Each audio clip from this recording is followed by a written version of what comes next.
ChatGPT Plus is free for college students through May. Here's the thing. You've got a lot to do between now and then. Studying for finals, writing papers, trying to keep your life on track. And ChatGPT can help with all of it. It can quiz you for your econ exam, make a study guide from your French notes, plan out your meals and study breaks. It can get really specific on how you like to learn. It can even help you come up with ways to stop procrastinating. So from now until summer break, take advantage of all the ways ChatGPT can make your life easier. Restrictions apply.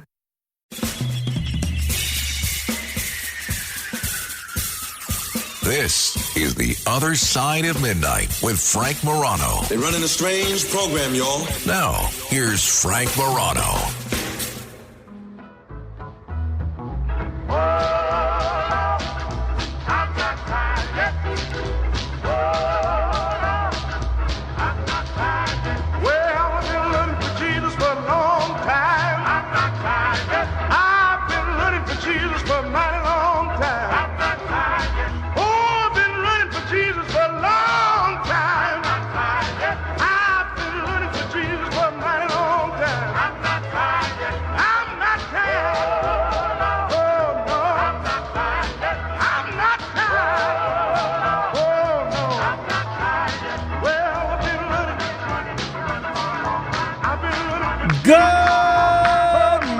Everyone, this is The Other Side of Midnight. I'm Frank Morano. Still to come, I will read your mail correspondence on the radio. If you have anything you want addressed, a question, a comment, anything at all, you can email me and I will read it on air a little later this hour. frank.morano@redappleaudionetworks.com. That's frank.morano@redappleaudionetworks.com. And the one and only Noam Laden will join us in a bit as well to bring us up to speed on what's going on in the news.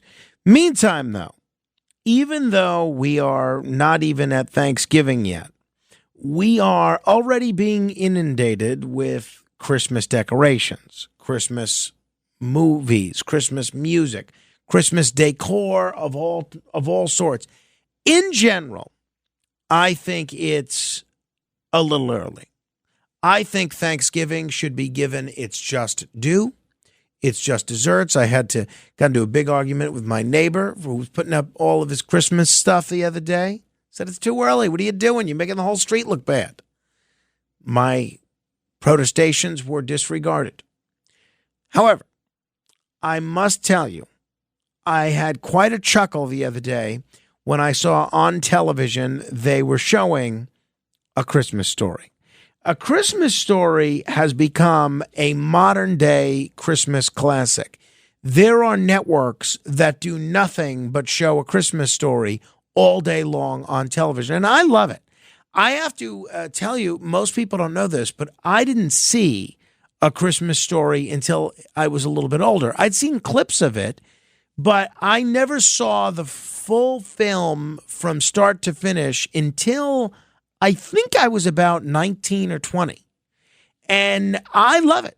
I think it's great. I think it's great as a film, but as a radio fan, I think it's even more wonderful because it's based on the stories that were told by one of the greatest radio performers of our time, Gene Shepard, who, of course, provides the voice of Ralphie as a grown-up. If you have not seen A Christmas Story, you are going to have plenty of time over the course of the next month to see it, because I think it's probably on television in one form or another in multiple different places between now and Christmas every day.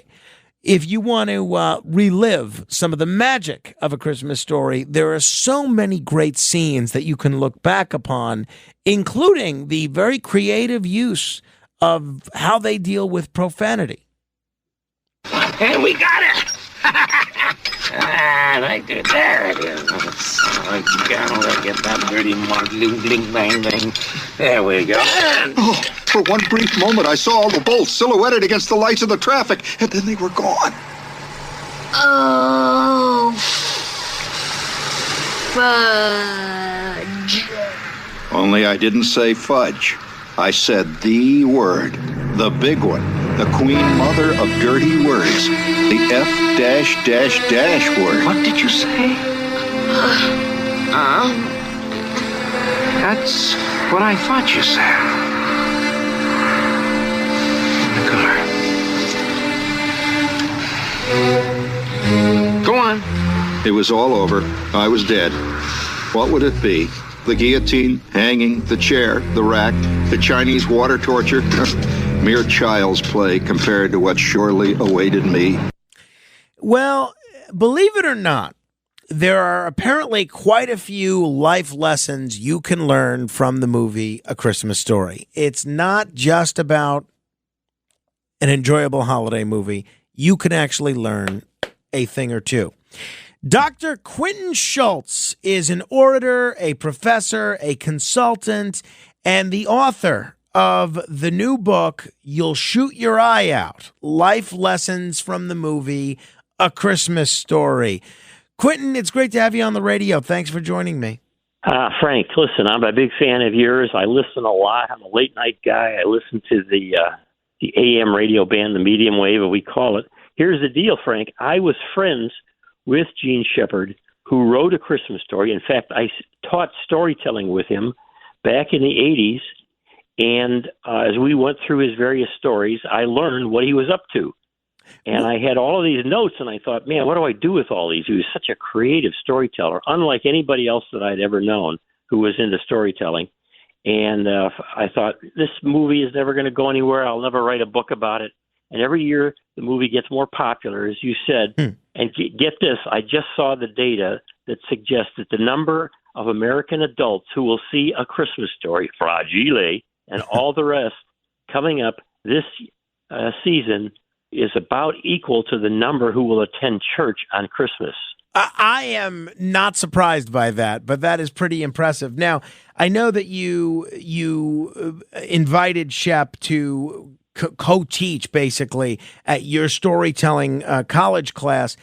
Were you a fan of Gene Shepard first, or were you a fan of the film A Christmas Story first? Oh, of Gene, way back. We shared a hobby, ham radio, and also I listened to him on WOR radio in New York when he was on there. That was great fun. So, yeah, I was a fan of his for a long, long time. I was looking for somebody who might be the best storyteller in the United States that I could learn storytelling from and share with my students along the way. Storytelling is not an easy thing. Everybody says, oh, yeah, you tell a story, it's no big deal. But listen, to do it really well, like he did it, you have to learn certain techniques. And he had those suckers down. Boy, he was a good storyteller. So when he wrote the script for A Christmas Story, sorry to interrupt you, Frank, but when he wrote that script, he had the idea of taking multiple stories. These are all stories that appeared previously in other places, including Playboy magazine, and to put these together in a way where he could really be like a philosopher of life. All of these life lessons that he put in there. We identified 24 of them together when we were teaching, and then in the book, I talk about 20 of those, including relative to the leg lamp, which, you know, is the greatest icon from the movie. Right, exactly. And so it was absolutely a ball to get to know him and learn how to do this. So how long did you guys have this collaborative teaching situation for? Yeah, from about the mid-'80s until the mid-'90s. He died in 99. His wife died in 98. She was still alive the last time we taught the course. I think must have been about 96. And along the way, I talked with him about a lot of things, about other comedians. Jerry Seinfeld, by the way, says that he learned his entire comedic sensibility from Gene Shepard. Wow. What was it that made Shep such an effective communicator? What he learned to do was to come up with something in observation, everyday observation, something that people took for granted, walking to and from school, for instance, which is really important in the movie, or confronting a bully. There's another one. There's Scud Farkas. As I say in the book, he got that name, Scud Farkas, from the Scud Soviet missile system, the Russian missile system, because he believed that authoritarian leaders are bullies. So he would come up with something, memories in his own life about bullies, and then he would say, "What's the deal with bullies? They're basically authoritarian people, and you got to beware of them. They're tough to beat. You can always try to run if you want, but you got to beware. You got to avoid them. Avoid bullies." And so that's what he was trying to teach in the movie about bullies. So then he had a theme always with each story, a life lesson that he was trying to get across. The big one in A Christmas Story is to pursue your dreams. And so Ralphie is set up in the very beginning. You see him looking in the store window. He wants that Red Ryder 200-shot air model, range model rifle, with the compass and this thing in the stock that tells time. He wants that sucker, and he wants it so bad. And Gene believed that human beings pick up on things, and they get obsessive about things, and particularly men. Now we're getting a little more deeply into Shepard's view of reality here. He thought men chase things. They chase women, but then they chase substitutes for women, which is what the leg lamp becomes, a trophy wife at a point. And so women have to control men, keep them under control, and fix things. Men are irrational, and they're uncontrollably romantic toward things that they want. Cars is another thing. He said to me he was a big car fan. He wrote for Car and Driver magazine. So he's got the old man wants to win the award. That's his dream in life, and Ralphie wants the rifle. And so they both are these guys obsessed with pursuing their dream. They're substitutes for women, if I can put it that way. That's the way Gene looked at it. I want to focus on some of the other lessons you get into in the book, but since you have spent so much time teaching and studying communications and storytelling specifically, what tips can you give us or anybody listening that wants to improve their own storytelling methodology about how to use some of the Schultze-Shep, methodology in terms of improving their own styles? Yeah, that's a great question, Frank. You're wonderful. And that's exactly the way Gene would put it. He'd say to me over a cup of coffee, he loved coffee. He'd say, "Hey, Quinn, listen, here's the deal, guy. You got to teach these kids how to tell stories, because everything they do in life, if they can tell a story, they're going to do it better. They're going to be more effective." And then I would say, "Gene, give me an example. What are you talking about?" He'd say, "Oh, look at man, they're going to go out for resumes. What do you do when you take your resume, you go out, you get interviewed? What do you do?" I said, "Well, okay, yeah, you answer questions." He said, No, you got it wrong. The resume is your script. It's your agenda. You go in there with that resume, and you have memorized stories to tell, to talk about how great you are, whatever you did, with every item on the resume. But you got to do it fast, like a comedian. So you go in there, and anything they ask you on that resume that you created the agenda, Quinn. Hey, come on now, guy. You'd say, and then you'd say, you teach the students how to do that. And okay, Gene, I'll do that. How do I tell them to teach a story about items on their resume? He said, well, everyone is what happened. Who are the characters? Where did it happen? And then, most importantly for Gene, what did they learn about it? Because that what they learned about it, their skills, their knowledge, their traits or whatever, that's it. So that's the way Gene thought. Every story was based on a life experience, and we all have everyday life experiences you do with your young kid. I can't remember if you have a daughter or a son. And so you go along in life, and you remember these things that happen, and you say, okay, now, can I embellish it? You always embellish, you exaggerate a little bit, you bend it so that it's really a good story. Did I tell you what happened the other day, Frank? My wife and I are big birders, and so we're out birding in one of our favorite places. And she says, look at that thing up in the tree. She said, man, that is fairly rare. Take a look at that. I don't know what it is. And I'm there with my binoculars straining away, and she's straining away, and then she's laughing hilariously. I'm saying, what's going on, dear? She said, hey, there's a bird on your head. I said, what? So she's spotting a bird on my head while I'm trying to spot another bird. Now, what Gene would do was take that story that just recently happened and say, what's the life lesson in that? That often the thing that we're really looking for is much closer to us than what we thought, but we didn't see it. Shopping is hard. I can never find anything in my size. I don't even know my size. I buy my clothes the same place I buy my groceries. There's a better way. Make it easy with Stitch Fix. Just share your size, style, budget, and done. Your personal stylist sends pieces picked just for you. That was easy. Stitch Fix. Online personal styling for everyone. Free shipping and returns. No subscription required. Get started today at stitchfix.com. We off? 30 seconds of carefree bliss. Oof, like winding your hair carefree. Oh, like using Clorox Disinfecting All-Purpose Cleaner in the home carefree. Yes.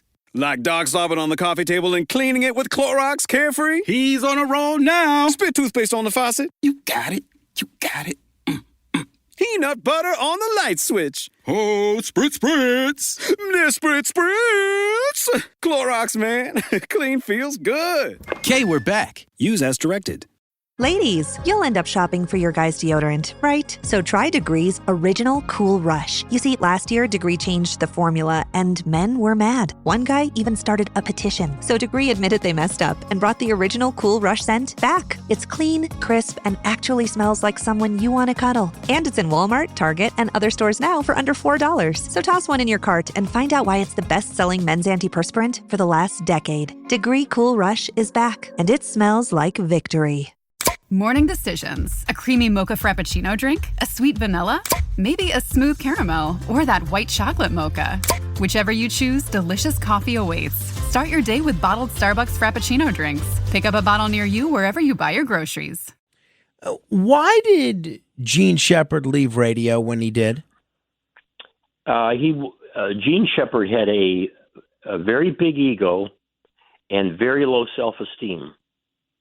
And this is true of a lot of major comedians. You've probably seen that with some that you've known. He called himself a humorist rather than a comedian. But in any case, he always had to go to the next big medium where he could deal with his low self-esteem and prove to people that he was better than what he had already done in the previous medium. So he starts out on the radio and doing some stage work and so on. And then he meets Shel Silverstein at the Playboy Mansion in Chicago, of all places. And Shelley says to him, hey, you got to start writing these things up. And Gene says, I don't know how to write up my stories. I tell them orally, and I'm really good at that. And Shelley says, well, I'll work with you. And then about 26, if I remember right, of Gene's stories first appeared in Playboy magazine, and then continued to do radio. But then he started to have some opportunities to get involved in films. And films, of course, were seen in the entertainment industry as sort of the top end.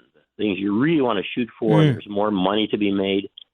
But he started out with films that were low-paying with public television, working with WGBH out of Boston. And but that's where he really learned how to take multiple stories and put them together in one script. In fact, his first film was called Phantom of the Open Hearth, and it really was spectacular. I remember seeing it when it came out on PBS. I'm guessing it was about 76 or so. You know, Quentin, let me ask you to pause that thought, and I have to take a quick break, but stick around because I have a lot of other questions for you, and I want to get into some of the lessons that people can actually learn in A Christmas Story and benefit from. This is The Other Side of Midnight. My guest is Quentin Schultze. He's the author of You'll Shoot Your Eye Out, Life Lessons from the movie A Christmas Story. Will continue straight ahead. We're talking about A Christmas Story, one of the greatest Christmas movies of all time, and the brainchild of the one and only Gene Shepard, who you can obviously hear as the voice throughout the film, and it is a classic film that has stood the test of time. And so's your old man. Oh, yeah. Yeah! Says who? Says me. Oh, yeah. Yeah! I double dare you. The exact exchange and nuance of phrase in this ritual is very important. Huh, are you kidding? Stick my tongue to that stupid pole, that's dumb. That's 'cause you know it'll stick. You're full of it. Oh, yeah? Yeah! Well, I double dog dare you. Now it was serious. A double dog dare. What else was left but a triple dare you? And finally, the coup de grace of all dares, the sinister triple dog dare. I triple dog dare you. And you know what happened after that. We're talking with Quentin Schultze. His book is You'll Shoot Your Eye Out, Life Lessons from the Movie A Christmas Story. Quentin, one of the lessons that you itemize in your book is be flexible. How does the movie teach us to be flexible? Yeah. Oh, boy, what a great one. So Gene believes that we should pursue our dreams. We have plans in life, but then they don't go the way we wanted, and we have to switch gears. And he really wanted to get that across. And what happens with the Bumpus hounds coming into the house, stealing the turkey, leaving the old man standing there with just a wing left. It's really devastating. But the old man quickly sizes up the situation, and he says, all right, everybody, go upstairs and get dressed. We're going out to eat. And, of course, they go out to the Chinese restaurant, and they have one of the great Christmas experiences of their life at the Chinese restaurant, eating the duck. And by the way, the duck that comes out with the head on, Melinda Dillon, who plays Mom, was not told what was going to happen. So the waiter brings the duck over and puts it down, and then the old man motions. Darren McGavin's looking at this. What is this? It's this head on. We don't want this head on.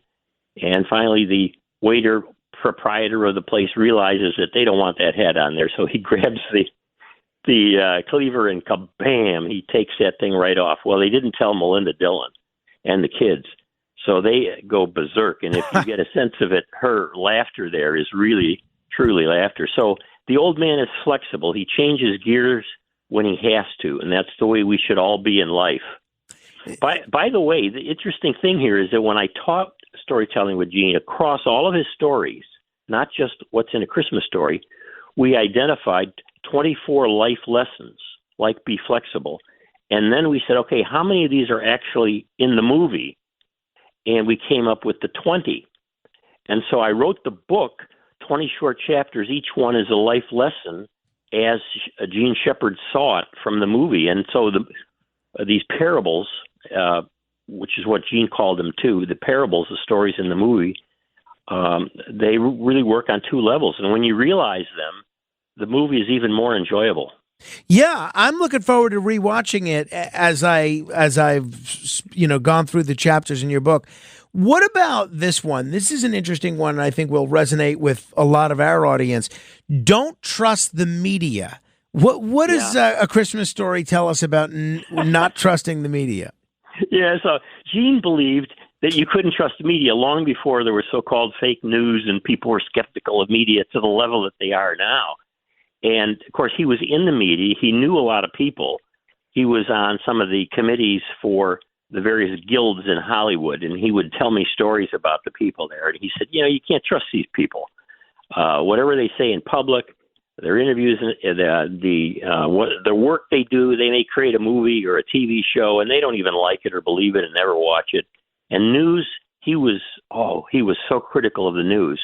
And so in the movie, to get at that, he does it a number of ways. One is with what's going on with the newspaper and the contest, where it's a contest about great figures in American literature, and he's at the kitchen table trying to get the right answer.